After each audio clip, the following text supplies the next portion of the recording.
नमस्कार दोस्तों, मेरा नाम है पायल और आप सभी का स्वागत है अनअकैडमी पे। So I welcome you all again in my weekly economy session, जिसके अंदर हम जो हमारा वीक गया है उसकी पूरी न्यूज़ डिस्कस करेंगे। What is relevant from your examination perspective, be it prelims and be it mains. तो आज की जो न्यूज़ है, जो कि हमारे पूरे हफ्ते में रही थी, जो हमारे पास पहली न्यूज़ है that is on RRB consolidation. Basically fourth phase जो है वो चल रहा है हमारे आरआरबी की कंसोलिडेशन का। सो इस न्यूज़ में हम कवर करेंगे कि आरआरबी की कंसोलिडेशन जो है वो क्यों चल रही है, पहला फेज जो है वो कब स्टार्ट हुआ था, इसका इम्पैक्ट क्या पड़ेगा। सो बेसिकली हम इसके बारे में डिस्कस करने वाले हैं। नेक्स्ट जो हमारे पास रिपोर्ट है वो है हमारी एशिया पैसिफिक क्लाइमेट रिपोर्ट के बारे में, कि एशिया पैसिफिक क्लाइमेट रिपोर्ट जो है वो बेसिकली क्या बोलती है और इसका हमारे एशिया पैसिफिक के ऊपर क्या इकोनॉमिक इम्पैक्ट पड़ेगा, वो हम इस न्यूज़ में डिस्कस करेंगे।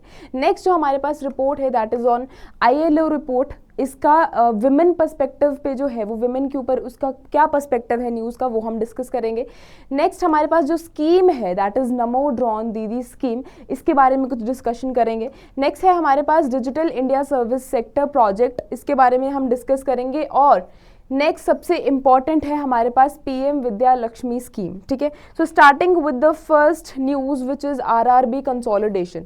अब जब भी मैं आरआरबी कंसोलिडेशन की बात करूंगी तो सबसे पहले आपको याद रखना है that we are talking about regional rural banks. ठीक है, अब इसको क्या करने की बात आई है, कंसोलिडेट करने की बात आई है। Now you will ask me कि मैम आरआरबीज जो है या फिर जो बैंक्स है अगर वो कहीं अवेलेबल हैं तो उनको कंसोलिडेट करने की क्या ज़रूरत है। So basically the idea here is कि एक एरिया में there are number of RRBs. So उनको कंसोलिडेट करने की बात करी गई है, उनको कम करने की बात करी है from many number of RRBs. तो यहाँ पे बेसिकली आइडिया क्या है कि जो हमारे पास बहुत सारे आरआरबीज अवेलेबल हैं एक पर्टिकुलर एरिया में, उसको कम करने की बात करी गई है। और यहाँ पे आइडिया ये है कि एटलीस्ट एक एरिया में एक आरआरबी की अवेलेबिलिटी हो, रादर देन कि एक ही एरिया में बहुत सारे आरआरबीज की अवेलेबिलिटी है।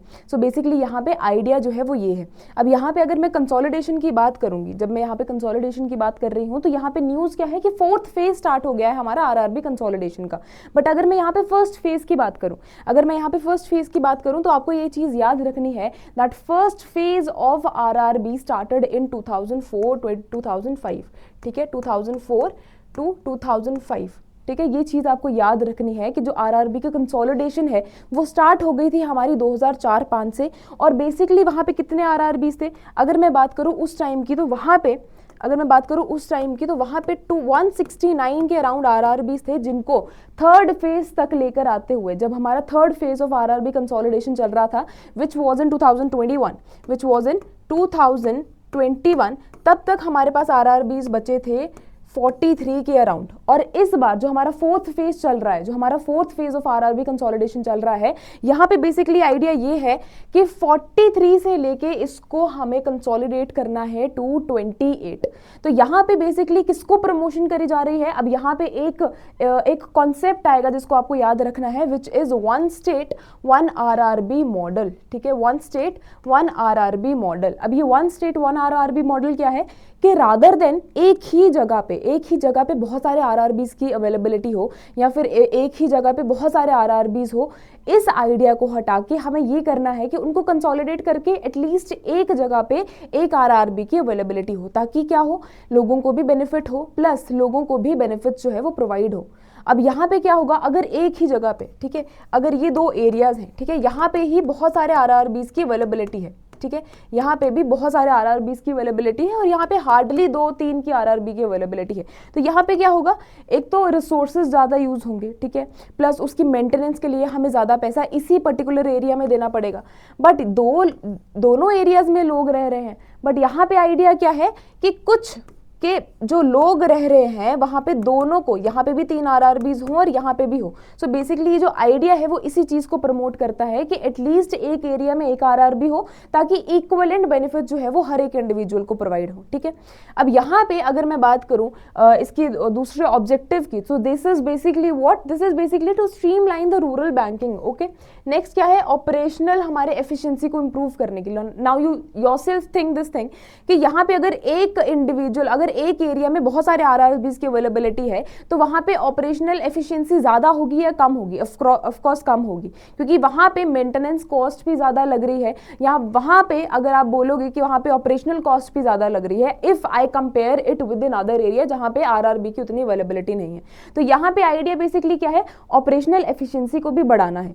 नेक्स्ट क्या है? To achieve economies of scale. Now there are two concepts, one is economies of scope, another one is economies of scale. अब यहाँ पे जो इकोनॉमीज ऑफ स्केल का काम है वो क्या है? जो हमारे हमारे जो इकोनॉमीज ऑफ स्केल का कॉन्सेप्ट है वो क्या बोलता है कि आप इस तरीके से कर सकते हो कि आप अगर एक कोई भी गुड है या फिर कोई भी सर्विसेज है, अगर आप उसकी प्रोडक्शन ज़्यादा करते हो, ठीक है, आपने जो पर्टिकुलर गुड है आपने उसकी प्रोडक्शन बहुत ज़्यादा कर दी। सो बेसिकली क्या होता है कि जब भी आप एक पर्टिकुलर गुड की प्रोडक्शन ज़्यादा करते हो तो उसकी कॉस्ट कम हो जाती है, उसकी क्या होती है?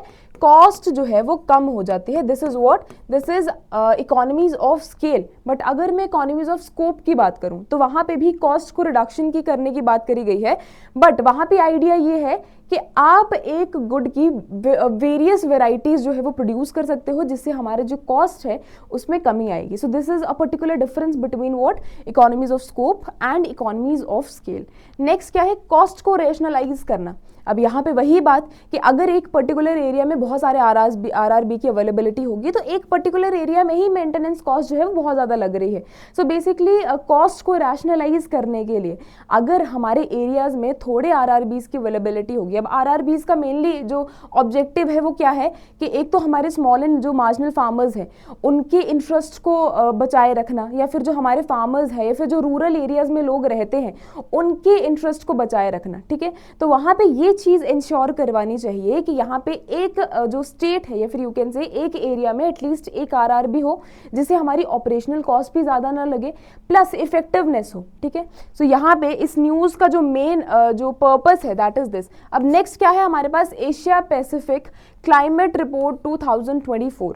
अब ये जो एशिया पैसिफिक क्लाइमेट रिपोर्ट है this is released by Asia development, this is release by Asian development bank, ठीक है, एशियन डेवलपमेंट बैंक। अब ये जो रिपोर्ट है बेसिकली हम इसके अंदर पढ़ेंगे कि ये जो रिपोर्ट है वो क्या बोलती है कि रिपोर्ट ने बताया है कि जो हमारा एशिया पैसिफिक जो रीजन है, ठीक है, जो एशिया पैसिफिक हमारा रीजन है, जो उसका क्लाइमेटिक इम्पैक्ट है, उसका इकोनॉमिक इम्पैक्ट इन रीजन्स के ऊपर क्या क्या पड़ सकता है वो हम इस आज की वीडियो में जो है वो डिस्कस करेंगे, ठीक है। अब यहाँ पे इसने क्या बोला है? पहले द कॉन्सेप्ट इज अबाउट कि जो इंडिया है उसने अपना पर्सपेक्टिव जो है वो कैसे चेंज करा है, but before that it is important कि हम इसकी न्यूज़ को या फिर जो data that has been given by this report उसको डिस्कस करें। और एक जो इंपॉर्टेंट चीज़ है वो ये है कि आपको ये याद रखना है कि जो रिपोर्ट है that is released on yearly basis, ठीक है, साल में एक बार आती है और जो हमारा एशियन डेवलपमेंट बैंक है ये उसको रिलीज करता है। बट यहाँ पे जो मेनली चीज़ है जो कि इस रिपोर्ट के अंदर डिस्कस करी गई है वो ये है कि जो हमारा क्लाइमेटिक इम्पैक्ट है that is in a bad situation और उसका आने वाली टाइम पे हमारे जो एशिया पैसिफिक कंट्रीज है उनके ऊपर बैड इम्पैक्ट जो है वो देखने को मिलेगा। सो सबसे पहले जो फॉरकास्टिंग है that has been done by this report ये है कि आने वाले टाइम पे जो जीडीपी है उसमें रिडक्शन देखने को मिलेगी बाय 17% बाय 2070। बट यहाँ पे बढ़ते टाइम के साथ इट इज़ अज्यूम्ड कि 2100 तक जब हम पहुँचेंगे, 2100 तक जब हम पहुँचेंगे तो ये जो जीडीपी का नंबर है ये इंक्रीज हो जाएगा and it will reach out to 41%। So this is one of the forecasting that has been made by this report. Next क्या है? 24% of GDP decline by 2070 again अब forecasting that has been done by this report. अब यहाँ पे इन्होंने बोला है कि जो बांग्लादेश है that faces a potential 30.5% loss, while Vietnam का जो डेटा है दैट सेज कि यहाँ पे उन्होंने कितना लॉस देखा है that is of 30.2% reduction and Indonesia में रिडक्शन देखने को मिली है 26.8% डिक्लाइन जो है उनकी जीडीपी में देखने को मिला है। और ये किसका सीधा इंपैक्ट है? हमारे क्लाइमेटिक कंडीशंस का इंपैक्ट जो है वो हमारे जीडीपी के ऊपर देखने को मिला है। नेक्स्ट एजम्पशन जो है वो क्या करी जा रही है कि क्लाइमेटिक जो इंपैक्ट है, अगर मैं उसकी क्लाइमेटिक इंपैक्ट की बात करूं तो आने वाले टाइम में सी लेवल में भी राइज देखने को मिलेगा और उसका भी हमारे इकोनॉमिक इंपैक्ट जो है वो पड़ेगा। So annual damages could climb up to $3 trillion by 2070, ठीक है, रिडक्शन देखने को मिलेगी हमारी लेबर प्रोडक्टिविटी में and by 2070 annual river flooding could lead to $1.3 trillion in damages across the epic regions impacting what over 110 million people. ठीक है, सो ये जो डेटा है दिस इज इम्पॉर्टेंट कि यहाँ पे जो इस क्लाइमेट जो रिपोर्ट है उसका इम्पैक्ट, हमारा इकोनॉमिक इम्पैक्ट हमारी कंट्रीज के ऊपर कैसे पड़ सकता है, वो इस रिपोर्ट में देखना जो है वो इम्पॉर्टेंट है। ठीक है, now again this is the data that you can refer for your mains examination also. So यहाँ पे नेट जीरो टारगेट्स की बात करी गई है एंड गैप्स की बात करी गई है। आप इस स्लाइड का स्क्रीनशॉट भी ले सकते हो और अपने नोट्स में ऐड कर सकते हो ताकि आप मेंस एग्जामिनेशन के लिए खुद को रेडी कर पाए। नेक्स्ट हमारे पास क्या है, इंटरनेशनल लेबर ऑर्गेनाइजेशन की रिपोर्ट है। अब यहाँ पे जो मेनली आपके लिए काम है वो ये है कि जो इंटरनेशनल हमारी लेबर ऑर्गेनाइजेशन की जो रिपोर्ट है वो हमारे ईयरली बेसिस पे आती है या फिर हमारे बाय मंथली बेसिस पे आती है, क्वार्टरली बेसिस पे आती है, या 6 महीने में एक बार आती है, ये चीज़ आपको खुद फाइंड आउट करनी है। और अगर मैं क्रक्स की बात करूँ, सो बेसिकली अगर मैं समराइज करूँ कि रिपोर्ट जो है वो बोलना क्या चाहती है, सो इसका बेसिकली आप बोल सकते हो कि ज़्यादा फोकस जो है वो विमेन के ऊपर है। इंडिया की जो विमेन है, अगर ये रिपोर्ट बात करें कि जो विमेन की प्रोडक्टिविटी है, अगर हम विमेन की प्रोडक्टिविटी के ऊपर बात करें, सो बेसिकली इस रिपोर्ट के अंदर ये डिस्कस करा गया है कि जो विमेन की प्रोडक्टिविटी है that is reducing of course, but उसका जो एक मेन फैक्टर है, फिर मेन जो कारण है वो ये है कि उनकी ड्यूटीज जो है, जो केयर गिविंग ड्यूटीज हैं, उनके अंदर जो वो अपने आप को कंट्रीब्यूट करती हैं केयर गिविंग ड्यूटीज के अंदर, that is one of the factors जिसके कारण उनकी प्रोडक्टिविटी जो है वो रिड्यूस हो रही है। ठीक है, सो बेसिकली ये जो डेटा है वो बोलता है क्या है, so it underscores the gender imbalance unpaid care giving duties. तो यहाँ पे बेसिकली आइडिया जो है वो ये है कि जो केयर गिविंग ड्यूटीज है वो ज़्यादा से ज़्यादा विमेन के ऊपर डाली जाती है। ये जो ज़्यादा से ज़्यादा कौन सर्व करता है, women is the one who serves the most rather than main. और अगर हम उन दोनों की प्रोडक्टिविटी की बात करें, सो विमेन की जो प्रोडक्टिविटी है that has been declining, but उसके पीछे one of the factors is what, care giving duties only. और अगर मैं मेन की बात करूं, so only 1.1% of the Indian men remain outside the labour force due to what, due to care responsibilities. Whereas अगर मैं विमेन की बात करूं तो ये डेटा जो है वो इंक्रीज हो जाता है क्योंकि जो विमेन है वो ज्यादातर एंगेज रहती है इन रिस्पॉन्सिबिलिटीज में। और countries like India, Iran and Egypt, more than 50% of the women are outside of what, the workforce due to caregiving activities. Now caregiving activities are what, अब इसमें कुछ भी इंक्लूड हो सकता है, या तो आप इंक्लूड कर सकते हो कि चाइल्ड केयर इंक्लूड कर सकते हो, बच्चे को पढ़ाने का जो काम है वो आप इंक्लूड कर सकते हो, the work that is unpaid, अब हाउस होल्ड जो कोर्स है आप उनको भी इंक्लूड कर सकते हो, the work that is done by the women but that is unpaid. ठीक है, तो ये जो एक्टिविटीज हैं वो इसके अंदर इंक्लूड होंगी। बट अगर हम एक बात करें कि ये कहीं पे कॉन्ट्रीब्यूट कर रही हैं, the answer is no, neither they are contributing in the GDP of the country, in boosting the economy of the country, और neither nor it is increasing the productivity of a woman। ठीक है, तो आप ये जो चीज़ें हैं अपने डेटा में इंक्लूड कर सकते हो। नेक्स्ट अगर मैं बात करूँ नेशंस की, अभी हमने इंडिया ईरान जैसे नेशंस की बात करी थी जहाँ पे more than 50% of the women are involve in this care giving activities. But अगर मैं बात करूँ स्वीडन, बल्गेरिया, जो कि अपना अप्रॉक्सीमेटली कितना इन्वेस्ट करते हैं, 1% of their GDP in early childhood care and education. तो वहाँ से क्या है, अगर कुछ गवर्नमेंट की कंट्रीब्यूशन आती है, अगर कुछ गवर्नमेंट कंट्रीब्यूट करती है, अगर कुछ GDP से कंट्रीब्यूशन आती है कि केयर जो हमारे यू कैन से कि जो चाइल्डहुड केयर सिस्टम है, फिर एजुकेशन को प्रमोट करने के लिए जो छोटे छोटे बच्चे हैं उनका ध्यान रखा जाए। ठीक है, तो वहाँ पे क्या हो सकता है कि जो विमेन जो चाइल्ड केयर गिविंग एक्टिविटीज में इन्वॉल्व है उससे हट के वो प्रोडक्टिविटी में अपने आप को इन्वॉल्व कर सकती है, और उसका डायरेक्ट इंपैक्ट किसके ऊपर पड़ेगा, हमारी GDP के ऊपर भी डायरेक्ट इंपैक्ट पड़ेगा, प्लस हमारी इकोनॉमी की, हमारी जो इकोनॉमिक ग्रोथ है, हमारी जो इकोनॉमिक ग्रोथ है उसको भी बूस्ट मिलेगा। ठीक है, उसको भी बूस्ट मिलेगा। अब यहाँ पे according to this report, if more affordable and accessible care services were available, female participation in the workforce could improve, benefiting not only the individuals but also national economy overall। तो यहाँ पे अगर आपको by chance question जो है वो mains में पूछा जाता है, अगर विमेन के ऊपर क्वेश्चन पूछा जा रहा है या विमेन की जो कंट्रीब्यूशन है लेबर फोर्स के अंदर वो कितनी है, तो यहाँ पे this is one of the solutions that you can give, you can coat in your examination, जिससे आपका जो क्वेश्चन है फिर यू कैन से जो आंसर है आपके क्वेश्चन का और भी ज़्यादा रेलिवेंट बनेगा। ठीक है, नेक्स्ट जो हमारे पास स्कीम है that is NaMo drone Didi scheme. अब यहाँ पे जो नमो ड्रोन दीदी स्कीम है, it is recently launch by the government of India, but यहाँ पे बेसिकली किसको करा गया है, प्रमोट करा जा रहा है हमारे विमेन सेल्फ हेल्प ग्रुप्स को, ठीक है, विमेन सेल्फ हेल्प ग्रुप्स को। तो यहाँ पे बेसिकली आइडिया क्या है स्कीम का कि ड्रोन जो है उनकी अवेलेबिलिटी करवाई जाएगी विमेन सेल्फ हेल्प ग्रुप्स को, ताकि एग्रीकल्चरल सेक्टर में वो हाईली कंट्रीब्यूट कर सके अपने आप को, और जो हमारे एग्रीकल्चरल सेक्टर है उसको भी बूस्ट मिले, ठीक है। तो यहाँ पे बेसिकली आइडिया क्या है कि जो ड्रोन्स हैं उनको रेंट के ऊपर दिया जाएगा इन सेल्फ हेल्प ग्रुप्स को, ताकि वो अपनी प्रोडक्टिविटी भी इंक्रीज कर सके, और जो एग्रीकल्चरल सिस्टम है उसमें न्यू टेक्निक्स ऐड करके एग्रीकल्चरल सेक्टर को भी बूस्ट मिले। तो यहाँ पे the government of India released the operational guidelines for the Namo drone Didi scheme on November 5 2024।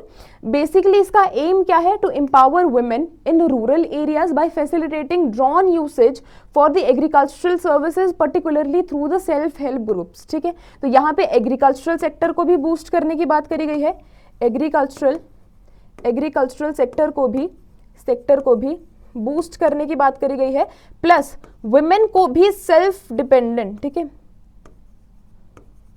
Women को भी इंडिपेंडेंटली काम करने की जो आज़ादी है, this is one of the steps that has been taken by the government of India. अब यहाँ पे अगर मैं बात करूँ इसके ऑब्जेक्टिव की, तो the idea is basically to provide self help groups the drones that too on rental basis। अब यहाँ पे किसकी बात करी गई है, creating income generating opportunities। the program targets supporting approximately 14,500 self help groups from 2024 to 2026, ठीक है। अब यहाँ पे फाइनेंशियल सपोर्ट जो है वो इन लोगों को देने की बात करी गई है। अब यहाँ पे जो सेल्फ हेल्प ग्रुप्स हैं can receive 80% of subsidy up to 8 lakh to purchase drones। additional benefit जो है, additional funding support is available through the agricultural infrastructure financing facility which offers a 3% interest subvention on loans, ठीक है। now this is one of the data that you can quote। और यहाँ पे अगर मैं governance and monitoring की बात करूँ, so at the central level the scheme will be overseen by the empowered committee of the secretaries from relevant departments। lead fertilizer companies are responsible for the implementation of the state level।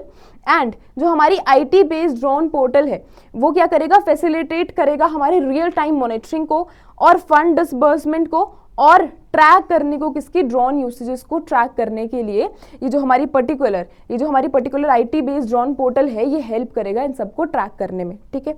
Next हमारे पास जो news है that is on digital India common service centre. अब यहाँ पे जो digital India common service centre है ये किसको बूस्ट करेगा, हमारी ई गवर्नेंस को बूस्ट करेगा, ठीक है, ई गवर्नेंस को बूस्ट करेगा। सो बेसिकली अगर मैं इसके आइडिया की बात करूं, इसकी समराइज करके बात करूं, तो यहाँ पे आइडिया ये है कि रूरल एरियाज में जो गवर्नेंस यू कैन से कि जो गवर्नमेंट की the facilities that government provides उसको रीच आउट करने के लिए to the rural areas, to the remote areas, उसके लिए क्या करा गया है, हमारी ई गवर्नेंस सर्विसेज को प्रमोट करा गया है, ताकि फाइनेंशियल या फिर जो कमर्शियल सर्विसेज हैं वो हर एक एरिया तक अच्छे से पहुंचाए जाए, ठीक है। सो ये जो पर्टिकुलर न्यूज़ है इसका क्रक्स सिर्फ यही है कि जो ई गवर्नेंस सर्विसेज हैं या फिर कोई भी governmental you can say the services that has been provided by the government उसको इजीली लोग असेस कर पाए, ठीक है। इस कारण ये जो पर्टिकुलर सर्विस है इसको प्रमोट करा जा रहा है। So the ministry of electronics and information technology has announced the launch of digital India common service centre which is DICSC project with the initial implementation set to begin in Pilibhit and Gorakhpur in Uttar Pradesh. अभी जो initiative है इसका basically aim क्या है, to bridge the digital divide in the rural India by providing citizens with accessible e governance financial and commercial support, ठीक है। सो कोई भी बेनिफिट्स है वो हर एक इंडिविजुअल जो है उसको अवेल कर सके, उसका बेनिफिट जो है वो ले सके, इस कारण इस चीज़ को प्रमोट करा जा रहा है। नेक्स्ट अगर मैं बात करूं हमारे इसकी, तो this is the data that which you can coat. Basically यहाँ पे आपको यही नहीं पूछा जाएगा कि पर्टिकुलर एरिया में कितने जो यू कैन से कि कितने चीज़ों की अवेलेबिलिटी करवाई जा रही है। बेसिकली उस चीज़ का, उस प्रोजेक्ट का आपको आइडिया होना चाहिए कि वो जो आइडिया है या फिर जो प्रोजेक्ट है वो लेकर क्यों आया गया है, ठीक है। नेक्स्ट अगर मैं बात करूं इसकी कि इसका बेसिकली एम क्या है, सो इसका एम है हमारी जो गवर्नमेंटल सर्विसेज हैं उसको डिजिटलाइज करना, ठीक है। यहाँ पे क्या एम है, हमारी टेक्नोलॉजी की हेल्प से हमारी टेक्नोलॉजी की हेल्प से जो सर्विसेज हैं, जो गवर्नमेंट सर्विसेज हैं, और हम उनको कैसे रेडिली अवेलेबल करवा सकते हैं उन लोगों के लिए that are living in remote areas and also in rural areas. अब यहाँ पे आइडिया क्या है, to enhance the digital infrastructure in various sectors like sectors. अगर मैं सेक्टर्स की बात करूं, चाहे वो एग्रीकल्चरल सेक्टर है, चाहे वो हेल्थ सेक्टर है, चाहे वो एजुकेशनल सेक्टर है, तो हर एक जो सर्विसेज हैं, हर एक सेक्टर में जो सर्विसेज है उनकी अवेलेबिलिटी करवाई जाए लोगों को, चाहे वो रूरल एरिया में रह रहे हैं, चाहे वो रिमोट एरियाज में रह रहे हैं, वहां तक जो सर्विसेज है उनको अच्छे से प्रोवाइड होनी चाहिए। Now this project encompasses initiatives to transform sectors such as healthcare, education, agriculture and finance through the adoption of digital technologies। ठीक है, सो बेसिकली इसका आइडिया क्या है, ई गवर्नेंस को प्रमोट करना। Now this is the crux, ठीक है, now this is the crux of whatever we have discussed till now in this scheme. So basically किसको प्रमोट करता है, हमारे डिजिटल इंक्लूजन को। Next, it empowers the village level entrepreneurs. Next क्या है, digital empowerment for the rural communities, also remote services, and it will give boost to job opportunities as well. ठीक है, जो लास्ट हमारे पास स्कीम है that is Vidya Lakshmi scheme. अभी विद्या Lakshmi scheme की अगर मैं समरी की बात करूं या फिर अगर मैं इसका आइडिया दूं आपको स्कीम का, तो बेसिकली किसकी बात करी जा रही है कि जो यू कैन से जो स्टूडेंट्स हैं उनको कोलेटरल फ्री लोन प्रोवाइड करवाने की बात करवाई जा रही है, कि जो भी इंडिविजुअल्स हैं जो कि अपनी हायर स्टडीज़ को वेल करना चाहते हैं, अपनी हायर स्टडीज़ को कंटिन्यू करना चाहते हैं, तो उनको हेल्प मिलेगी bye the government of India, कैसे, लोन प्रोवाइड करके, that two is collateral free. ठीक है, अब यहाँ पे दिस प्रमोट्स व्हाट, जो हमारा न्यू एजुकेशन पॉलिसी है, ठीक है, जो हमारा न्यू एजुकेशन पॉलिसी है उसको प्रमोट करने की, this is one of the steps that has been taken by the government of India. Now the union cabinet has approved the Pradhan Mantri Vidya Lakshmi scheme that is designed to provide financial assistance to meritorious students for the higher education। अब यहाँ पे जो main चीज़ है कि you can से कि जो main चीज़ है, कौन कौन से स्टूडेंट्स हैं जो इसके अंदर इनरोल कर सकते हैं, वो स्टूडेंट्स हैं that are ranked within the top 100 by the national institutional ranking framework which is NIRF।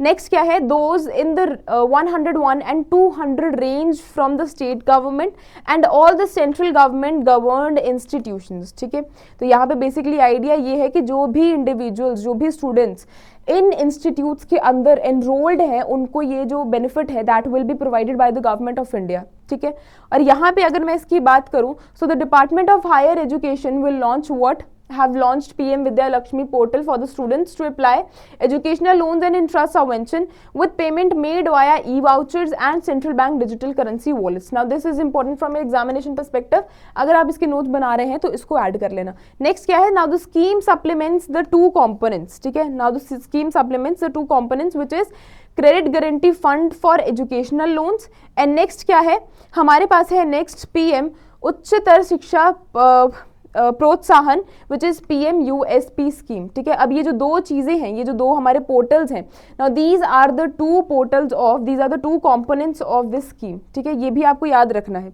Next हमारे पास क्या है कि नेक्स्ट हमारे पास जो चीज़ है, अगर मैं इसकी बात करूं, सो बेसिकली जो स्कीम है इसका आइडिया क्या है कि हमारी हायर एजुकेशन को प्रमोट करना। ठीक है, हमारी जो हायर एजुकेशन है, हमारी जो हायर एजुकेशन है, हायर एजुकेशन को प्रमोट करना, हायर एजुकेशन को प्रमोट करना, और ये जो बेसिकली हमारी जो न्यू एजुकेशन पॉलिसी आई है इसको भी प्रमोट करना। सो बेसिकली आइडिया क्या है कि यहाँ पे कोलेटरल फ्री जो लोन है वो दिया जाएगा स्टूडेंट्स को, ताकि हेल्प हो सके हमारी मिडिल क्लास फैमिलीज की भी, और प्लस जो स्टूडेंट्स हैं वो भी स्किल्स जो है अपने आप में डेवलप कर सके, प्लस एजुकेशन जो है वो ले सकें। So this is basically the help that has been provided by the government of India to boost their what, to boost the education system, या फिर you can say to boost the education policy।